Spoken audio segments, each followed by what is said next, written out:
Assalamualaikum warahmatullahi wabarakatuh. Alhamdulillahirrabbilalamin. Kita jumpa lagi dalam pembahasan kajian buku berbahasa Inggris, yakni The Study Quran. Kita akan membaca kembali The Study Quran, A New Translation and Commentary yang dikomandoi editannya oleh Syed Hussein Nasr dan para muridnya. Kita tiba di pembahasan tentang surat Al-Fatihah ayat yang kedua, yaitu Alhamdulillahirrabbilalamin, atau yang diterjemahkan sebagai Praise be to God, Lord of the worlds. Kita lihat bagaimana Syed Hussein Nasr dan para muridnya, dan dalam hal ini adalah Joseph Lombard, mengartikan atau memberi komentar terhadap Alhamdulillahirrabbilalamin. Mari kita baca pelan-pelan komentarnya atau tafsirnya. Praise translates alhamd. Ya, pujian atau memuji itu adalah terjemahan dari alhamd, which indicates extolling the praiseworthy. Yang mengindikasikan atau maknanya itu adalah memuji dengan antusias zat yang memang patut dipuji atau al-mahmud. And giving thanks to him for all the favors that he has bestowed, dan memberikan rasa terima kasih atau syukur kepadanya atas semua karunia yang telah dia anugerahkan in this world, di dunia ini, and for the reward that will be given in the next world, dan untuk semua balasan atau untuk balasan yang akan diberikan nanti di akhirat. Jadi pada intinya pujian yang kita berikan kepada Allah Subhanahu wa taala itu diberikan karena, atau kita panjatkan karena sebagai sebuah pujian atas segala karunia Allah, baik yang ada di dunia ini maupun nanti balasan yang akan diberikan oleh Allah Subhanahu wa taala setelah dunia ini berakhir atau di akhirat nanti. In this vein, the Prophet is reported to have said, dalam hal ini Rasulullah SAW diriwayatkan pernah mengatakan, when you say praise be to God, Lord of the worlds, you will have thank God and He will increase your bounty. Rasulullah pernah mengatakan bahwa apabila engkau mengatakan Alhamdulillahirrabbilalamin, segala puji bagi Allah, Tuhan seru sekalian alam, engkau akan bersyukur kepada Allah dan Dia akan menambahkan rizkimu atau karunia untukmu. Itu di record atau direkam dalam tafsir At-Tabari. But whereas thanks is given for what one has already received, praise is given for the qualities of the one who is praised possesses prior to having bestowed anything, and thus more universal. Ini perbedaan antara syukur pujian sebagai syukur dan pujian sebagai alhamd. Kalau thanks, syukur, itu diberikan atas apa yang telah seseorang terima, thanks. Praise atau pujian dalam konteks praise atau alhamd itu diberikan atau dipanjatkan atas kualitas the one, atas kualitas zat yang memang mempunyai kualitas itu sebelum mengaruniakan apapun. Jadi lebih universal. Praise atau alhamdulillah itu lebih universal. Jadi pujian diberikan kepada zat atau alhamd itu adalah sebagai sebuah pujian yang diberikan kepada zat yang memang patut untuk dipuji bahkan sebelum dia mengaruniakan segala sesuatu kepada manusia. Kalau asyukur itu adalah bentuk pujian yang diberikan karena orang yang memuji, misalnya manusia dalam hal ini, itu telah menerima sesuatu dari Allah Subhanahu wa taala atau dari zat tersebut. Tapi alhamd itu pujian yang patut diberikan bahkan sebelum zat itu mengorbankan sesuatu kepada makhluknya, yaitu kepada manusia. Itu perbedaan antara alhamd dan syukur. Praise atau alhamd is rendered in the definite rather than the indefinite to indicate that all forms of praise and all gratitudes belong to God. Jadi alhamd itu ditafsirkan dalam konteks yang definite, yang khusus, yang tertentu, yang diketahui, daripada yang indefinite, yang umum. To indicate, untuk mengindikasikan that all forms of praise, segala bentuk pujian, and all gratitude, dan bentuk rasa syukur, apa ya, kalau dalam bahasa Indonesia, pujian, syukur, kalau dalam bahasa Inggris kan ada perbedaannya itu, antara praise, gratitude, dalam bahasa Arab juga ada, tadi syukur, alhamd. Pada dasarnya, praise atau alhamd itu lebih khusus, lebih spesifik, lebih definite. Yang itu disampaikan atau dipanjatkan hanya kepada Tuhan, hanya kepada Allah Subhanahu wa taala. Itu direkam dalam tafsir At-Tabari. It is said that God has praised himself in this opening address, so that human beings can praise God in the speech of God. Konon dikatakan bahwa Tuhan memuji dirinya sendiri dalam sapaan pembuka ini, sehingga manusia bisa memuji Tuhan dengan menggunakan kata-kata dari Tuhan. Jadi alhamdulillahirabbil itu diucapkan oleh Allah atau disampaikan oleh Allah, direkam oleh Allah di surat Al-Fatihah ini, alhamdulillahirabbil, supaya manusia juga bisa memuji Allah dengan menggunakan kata-kata yang dipakai oleh Allah di dalam firman-Nya di surat Al-Fatihah ini. Since God knows that they cannot praise him fully in their own words. Sebab Tuhan tahu bahwa manusia tidak bisa memuji Tuhannya, memuji Allah secara penuh dengan menggunakan kata-kata manusia sendiri. Jadi kalau kita menggunakan pujian kepada Allah Subhanahu wa taala dengan menggunakan cara Allah memuji dirinya sendiri, itu lebih full kualitas pujiannya. Gitu kira-kira.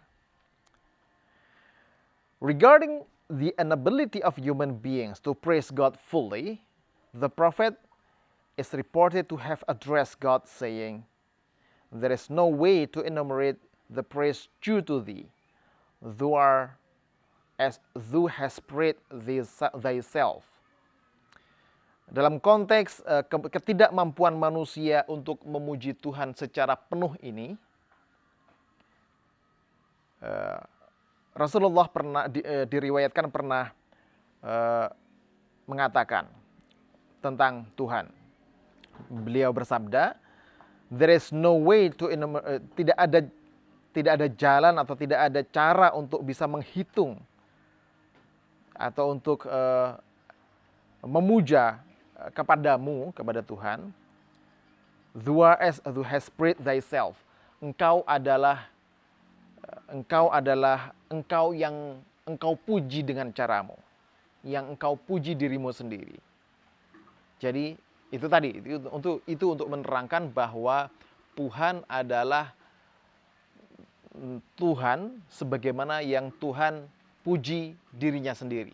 Jadi cara memuji Tuhan itu dengan menggunakan cara Tuhan memuji dirinya sendiri. Itulah cara yang dipakai oleh manusia. Similar to the basmalah, praise be to God is a frequently repeated formula recited by Muslims on many occasions.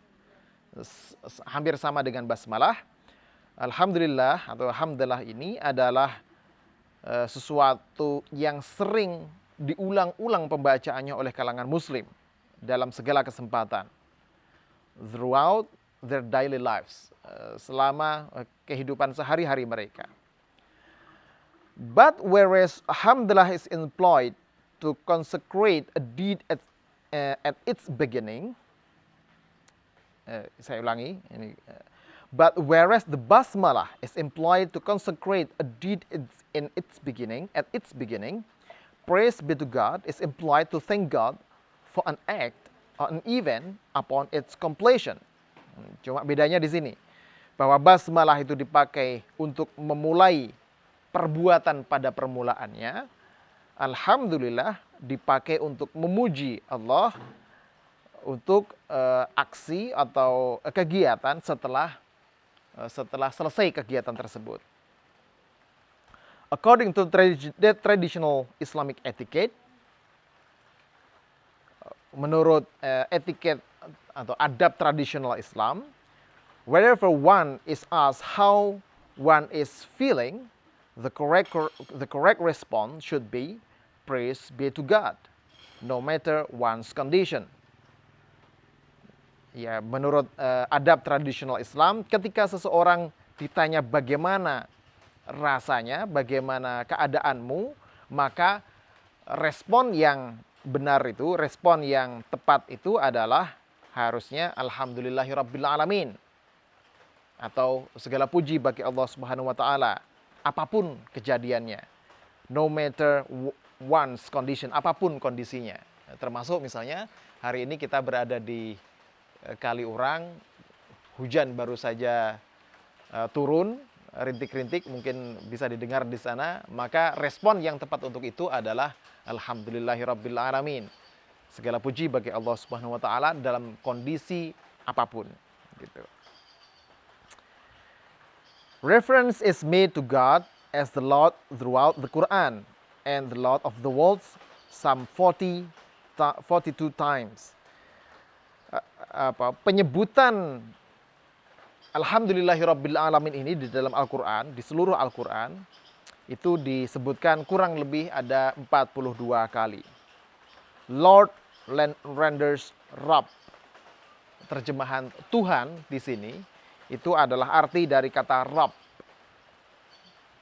which refers to a master who is obeyed, yang merujuk pada konsep seorang master, seorang tuan yang patut untuk ditaati atau sayyid.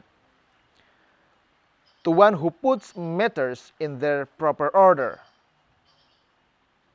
Juga bisa diartikan dalam pengertian zat atau orang atau agent yang meletakkan segala sesuatu pada susunan yang teratur, pada susunan yang rapi, pada susunan yang benar. Or to one who possesses something, atau orang yang memiliki sesuatu. Itu bisa merupakan makna dari Rabb. Jadi ada 3 makna tadi itu. Satu adalah orang yang patut ditaati, kedua adalah orang yang menempatkan atau mengatur segala sesuatu sesuai dengan susunannya secara benar, secara rapi, dan ketiga orang yang memiliki sesuatu, itu bisa dikatakan sebagai Rabb atau Lord dalam pengertian ini. In reference to God, it thus means that He is the master without peer. Nah, ketika dipakai untuk merujuk Tuhan, Rabb ini, maknanya adalah bahwa Dia sebagai master without peer. Dia sebagai tuan yang tidak ada duanya, tidak ada sekutunya. Who arrange the affairs of all His creatures, and to whom all creation belongs. The master, Tuhan atau tuan yang tanpa sekutu, yang mengatur segala sesuatunya dalam ciptaannya, dan to whom, dan yang kepadanya seluruh ciptaan itu belongs atau dimiliki. Jadi ini adalah Tuhan, Rabb itu adalah Tuhan yang mengatur segala sesuatu secara benar, secara rapi, dan yang segala sesuatu itu merupakan milik daripada sang master, yaitu Rabbul Alamin tadi itu. Some also relate Rabb to cultivation. Beberapa ulama juga mengatakan atau menghubungkan konsep Rob itu sebagai cultivation. Cultivation itu penumbuhan, tarbiyah. Since God is the caretaker of all things. Sebab Tuhan merupakan murabbi, merupakan pengatur, pendidik segala sesuatu. As well as the trainer, juga merupakan, sebagaimana dia juga merupakan pelatih. And the caretaker, pelatih and caretaker, dan perawat of our souls, hearts, and spirits. Jadi Tuhan adalah pentraining, perawat jiwa kita, hati kita, dan spirit, ruh kita. The worlds, kata-kata al-alamin, the worlds, jamak dari dunia, dunia-dunia, refers to various levels of cosmic existence. Merujuk pada berbagai macam tingkatan dalam keadaan atau keberadaan alam ini, alam raya ini. And the communities of beings, dan komunitas makhluk within each level, di dalam setiap tingkatannya. Some say it refers to 4 communities. Beberapa ulama mengatakan bahwa ini merujuk pada 4 komunitas. Al-alamin tadi itu. Yaitu human beings, manusia, jin, angels, malaikat, dan serens atau setan. Itu menurut Al-Qurtubi. While others, menurut ulama yang lain, others say, ulama yang lain mengatakan, it refers to only human beings. Ini hanya merujuk pada manusia, and jin, dan jin. Since the prophet is referred to as a warner unto the worlds. Karena dalam ayat yang lain, yaitu surah 25 ayat yang pertama, dikatakan bahwa manusia itu merupakan pengingat untuk al-alamin, untuk alam, untuk segala level tingkatan alam tadi itu. Tapi yang dimaksud alam di sini adalah jin dan manusia, gitu. And only jin and human beings are in need of warner. Dan hanya jin dan manusia yang membutuhkan nabi yang memberi peringatan, gitu. It may also refer to the different generations of human beings. Tapi ini juga bisa dimaknai atau merujuk pada generasi yang berbeda dalam manusia. To all the species in creation, untuk semua spesies dalam penciptaan ini, or to God's being, the sovereign over every level of creation, from the earth through the 7 heavens. Jadi makna al-alamin ini juga bisa merujuk pada bahwa Tuhan itu berkuasa atas semua tingkat ciptaan, dari yang ada di bumi hingga langit yang 7 itu, gitu. As in those verses that refer to God as the Lord of heavens and the earth. Sebagaimana yang juga diterangkan dalam ayat-ayat lain yang menerangkan bahwa Tuhan itu atau Allah itu merupakan Tuhan dari langit-langit dan bumi. Itu diterangkan dalam banyak sekali surat-surat di dalam Al-Quran.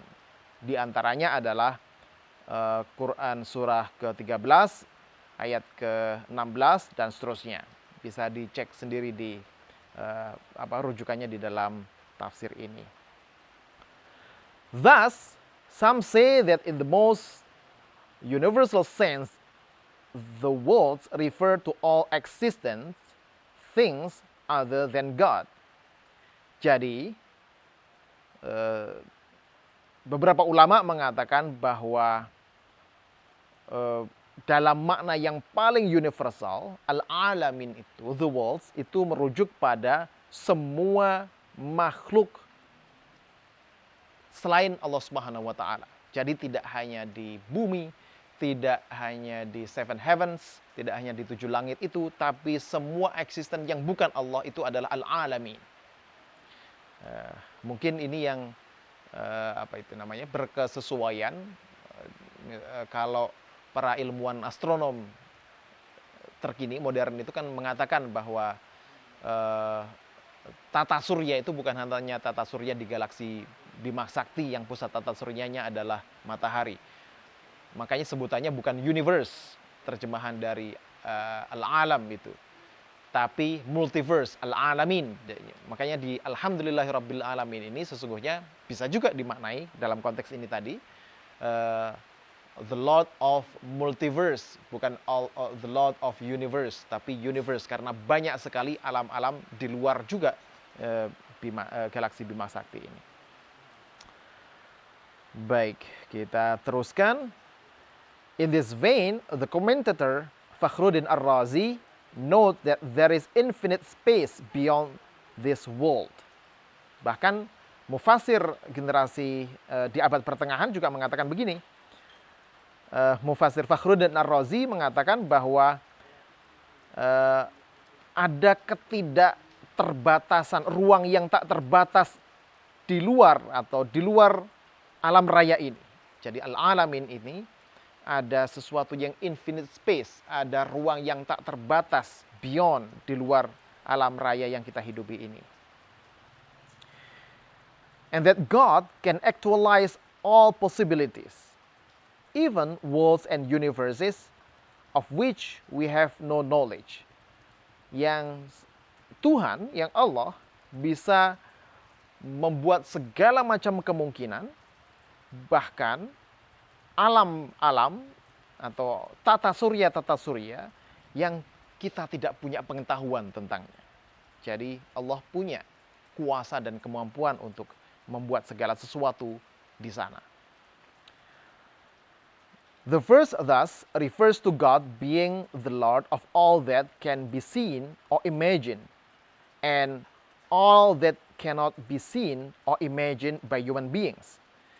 Jadi ayat ini, alhamdulillahirabbil alamin ini, merujuk pada Lord atau Tuhan yang menjadi Tuhan atas segala sesuatu yang bisa dilihat atau bisa diimajinasikan oleh manusia. Bahkan juga all that cannot be seen and imagined by human beings.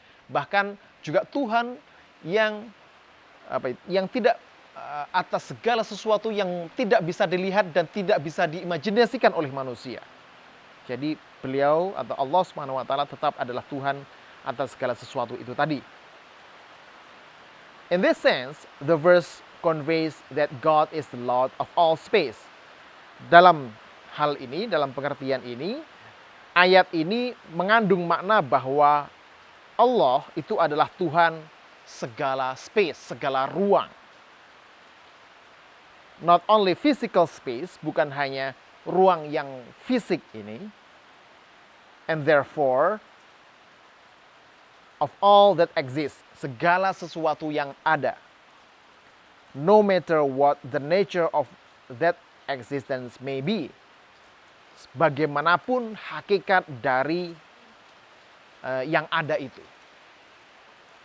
Jadi Tuhan al-alamin tadi itu dimaknai bahwa Allah merupakan Tuhan segala ruang, segala alam, baik yang bisa dilihat maupun yang tidak bisa dilihat, baik alam yang bisa diimajinasikan maupun yang tidak bisa diimajinasikan, dan segala sesuatu yang hidup di alam itu, di ruang itu.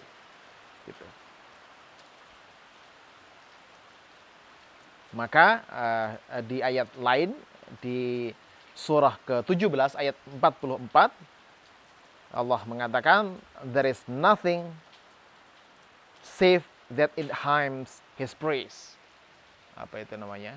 Bahwa segala sesuatu itu tadi, all things tadi itu, semua existence itu tadi, di alam manapun, semuanya bertasbih kepada Allah Subhanahu wa taala.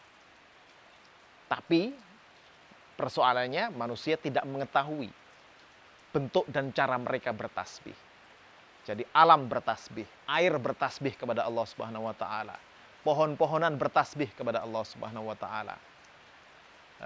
Mikroba-mikroba yang menggerakkan dan yang menghidupkan, membuat tumbuh-tumbuhan itu tumbuh dan berkembang biak sampai bisa kita nikmati pemandangannya, itu juga bertasbih kepada Allah Subhanahu wa taala.